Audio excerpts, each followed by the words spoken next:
bulan Oktober ini kita memasuki era baru nih bosku. Nah bosku penasaran kan? Yuk kita bahas bareng bersama saya Arinda di channel Pilar Mas Investindo Sekuritas. Touch your heart, touch your profit.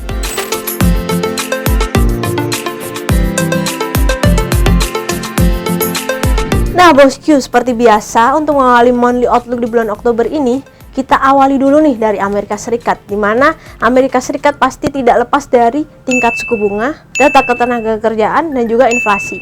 Nah, baru-baru ini nih data ketenagakerjaan ternyata menunjukkan pemulihan nih bosku, di mana job opening mengalami kenaikan dari 7,71 juta menjadi 8,04 juta. There it is. The finest eating establishment ever established for eating. With a help wanted sign in the window.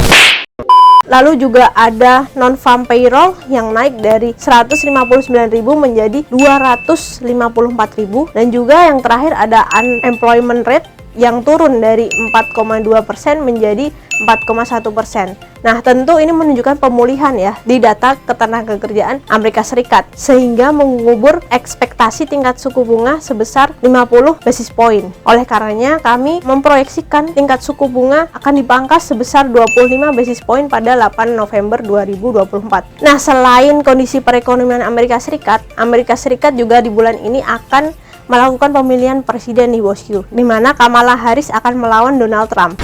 Get ready for the next battle.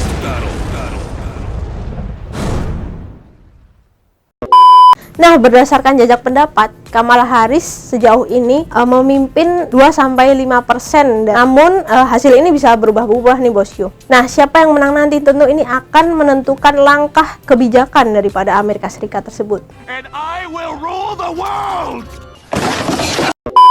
Nah, setelah kita membahas Amerika Serikat, selanjutnya nih kita akan membahas negara barat yang lainnya, yaitu Eropa.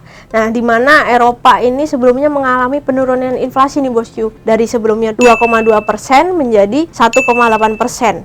Nah, tentunya hasil ini di bawah dari target Bank Sentral Eropa sebesar 2%. Oleh karenanya, ini memberikan kelonggaran nih bagi Bank Sentral Eropa untuk memangkas tingkat suku bunganya pada pertemuan di tanggal 17 Oktober mendatang. Nah, hingga video ini dibuat, kami memproyeksikan pemangkasan akan terjadi sebesar 25 basis point nih bosku.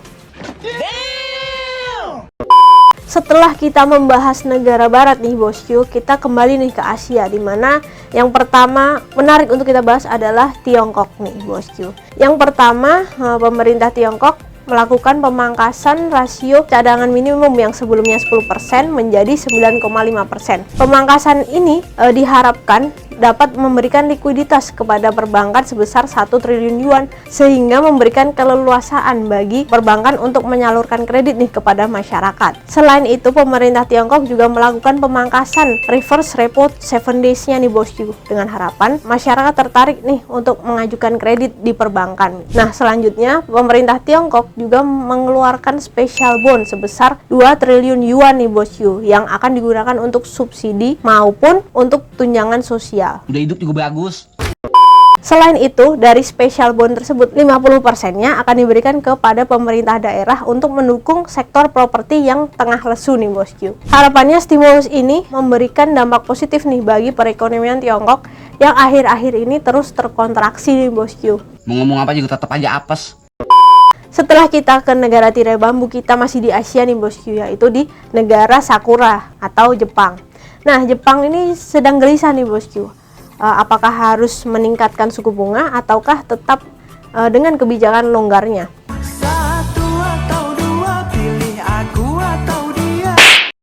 Nah, sejauh ini pertemuan pertama antara Perdana Menteri baru yaitu Ishiba Shigeru dengan Gubernur Bank Sentral Jepang memberikan pandangan nih kepada Ishiba Shigeru untuk memikirkan bahwa negara Jepang ini perlu nih kebijakan yang masih longgar karena perekonomiannya terus terkontraksi nih bosku. Oleh karenanya kami memprediksi peningkatan tingkat suku bunga akan terbatas nih, meskipun kami menargetkan hingga akhir tahun 2024 ini kemungkinan tingkat suku bunga akan berada hingga 0,5%. Buset. Setelah kita bepergian nih dari negara barat lalu ke Asia, nah kita kembali lagi nih ke negara kita, yaitu Indonesia. Nah, sebenarnya gimana sih IHSG di bulan Oktober ini biasanya? Nah, sejauh ini kami melihat rata-rata return di bulan Oktober selama 10 tahun kebelakangan adalah 1,42% dengan probabilitas kenaikan sebesar 70%. Namun perlu diperhatikan bahwa perekonomian Indonesia akhir-akhir ini di mana inflasi terakhir mengalami deflasi selama 5 bulan berturut. Oleh karenanya kami memproyeksikan di bulan Oktober nanti inflasi akan mengalami deflasi sebesar 0,1 sampai 0,15% secara bulanan. Namun kami juga memproyeksikan inflasi akan sedikit meningkat di bulan November ataupun Desember. Hal ini disebabkan oleh adanya pilkada nih bosku. Selain itu di bulan Oktober ini perlu diperhatikan dimulainya era baru, yaitu era presiden baru Prabowo Subianto dan juga Gibran Rakabuming Raka. Oke gas, tambah 2 torang gas.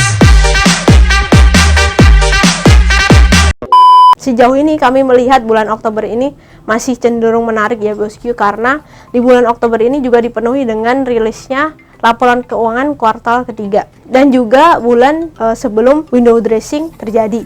Namun perlu diperhatikan adanya stimulus besar di Tiongkok ini juga akan memberikan sedikit kontraksi nih bagi IHSG. Namun sejauh ini kami masih memproyeksikan IHSG menguat nih di bulan Oktober ini dengan rentang 7.320 hingga 7.675.